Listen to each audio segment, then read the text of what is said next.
Good morning. Thank Good you for joining morning. us. Day 2 of Unstoppable Africa. Please introduce yourself and tell us what you do. Oh, good morning. Thank you for having me. My name is Anie Akpe. I am the founder of African Women in Technology and also of Limo Hubs.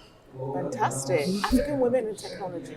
So tell us about what you do with African women in technology and how are you empowering African women to leverage technology. Right. So for the past 10 years, we've been training young women and girls throughout Africa, mainly Kenya, Uganda, Nigeria, Mozambique, and Ghana. What we've been doing is focusing on digital transformation. So we've been teaching on AI, cybersecurity. We had to first initially get women to understand that tech was just not, hey, let's just only focus on development.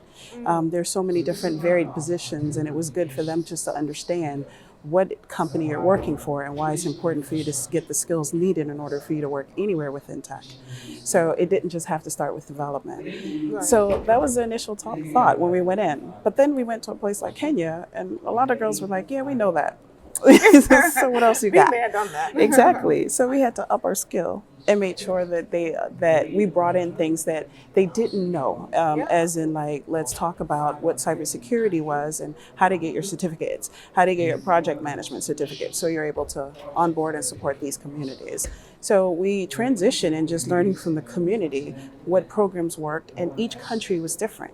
So after having those conversations, that's how we knew what programs to create for the countries that we were in. Absolutely. Yeah. So, what about AI? I mean, what opportunities are you seeing with AI, with women in particular on the continent? Are you seeing that there's a big take up? Yeah. Are women getting left behind, or what's your experience? Right. So initially, I will always say we're getting left behind just because if you live in certain places, like, we may live here in the States, we're seeing all this action and we're not knowing how's it impacting Africa. Now, we understand on a grand level that certain people will have it, but we also understood that many people will miss opportunities to even learn it. So, with that being said, I felt that AI was an opportunity for us to skip several steps in training. Africa's fairly new in terms of like technology.